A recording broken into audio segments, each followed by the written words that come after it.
कि मैं जब जवाब देता हूँ तो शोर बहुत ज़्यादा होता है और वो शोर आप देख ही रहे हैं, तो ये वो जवाब है।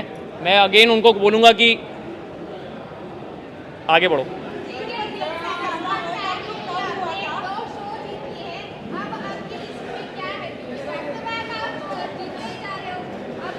क्यों नज़र लगा रही हो मैम?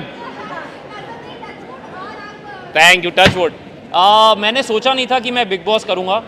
मेरी बहुत बड़ी वजह थी कि मैं सलमान सर का फ़ैन हूँ और उनसे मिलना चाहता था। और सच मैंने ये स्टेज पे भी बोला था कि सर जब मुझे पता चला कि आप होस्ट कर रहे हैं तो मैंने कहा कि हाँ मैं करना चाहूँगा शो, क्योंकि बीच में खबरें थी शायद वो अवेलेबल नहीं है डेट्स की वजह से।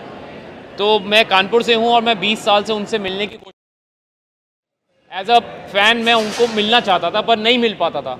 तो मैंने सोचा अगर बिग बॉस में आऊँगा, भले ही जीतूँ ना जीतूँ, लेकिन एंट्री पे तो उनके साथ स्टेज पे खड़ा रहूँगा। तो वो कहीं ना कहीं मेरा एक लालच था पर्सनल कि मैं उनसे मिल पाऊँगा। तो और जब उन्होंने मुझे बीच में एक दिन वीकेंड के बारे में बोला कि I really want to work with Gaurav and I will do that very soon, तो मेरी आंखों में खुशी के आंसू थे और मैं चुप हो गया, मैं कुछ बोल नहीं पाया, क्योंकि बहुत बड़ी बात थी एक कानपुर के लड़के की जो 20 साल से जद्दोजहद में लगा है और इतने बड़े स्टार और सुपरस्टार ने कहा कि मैं आपके साथ काम करना चाहता हूँ। मैं वेट कर रहा हूँ कि बस जल्दी बुला लें तो लग जाऊँगा काम पे।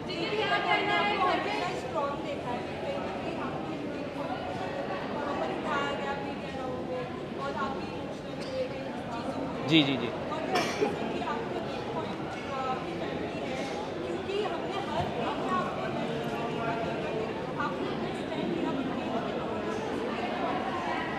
तो सबसे पहले तो मैं ये बोलूँगा कि वो मेरा वीक पॉइंट नहीं है, वो मेरा स्ट्रेंथ है।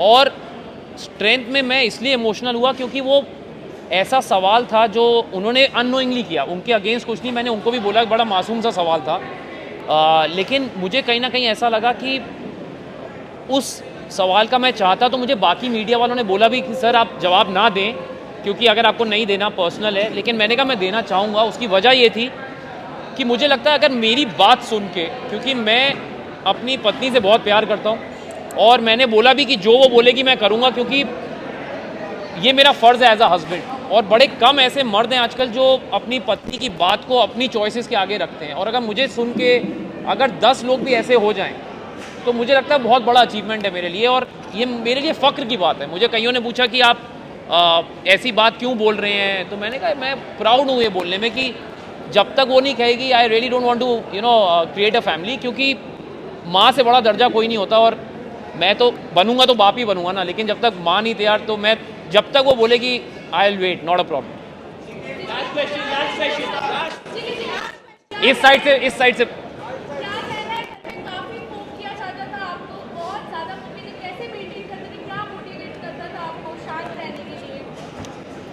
मैम मैं बचपन से ही ऐसा हूँ। मुझे ना किसी चीज़ की बहुत ज़्यादा खुशी होती है, ना किसी चीज़ से बहुत ज़्यादा मैं उदास होता हूँ। मैं अपने पेस पे चलता हूँ, और जैसा कि बिग बॉस ने जर्नी में भी बोला कि गौरव आपने ये गेम अपने पेस से खेला है, अपनी स्पीड से खेला है, चाहे लोगों ने पोक किया नहीं किया। मुझे फ़र्क नहीं पड़ता कि लोग मेरे बारे में क्या सोचते हैं, मुझे फ़र्क इस बात का पड़ता है कि क्या मैं एक आदर्श पर्सनैलिटी बन सकता हूँ, क्योंकि मैं पब्लिक फिगर हूँ। और अगर मैं ही कुछ ऐसा करूं, अपशब्द इस्तेमाल करूं, प्लेटें तोड़ूं, लोगों को गालियां दूं, क्योंकि बच्चे देखते हैं शो, बड़े देखते हैं, बुजुर्ग देखते हैं, सबसे बड़ी बात मेरे घर वाले भी देखते हैं। तो मैं ऐसी कोई चीज़ नहीं करता हूं जो मेरे घर वालों को मंजूर ना हो, जो मैं घर पे ना कर पाऊं।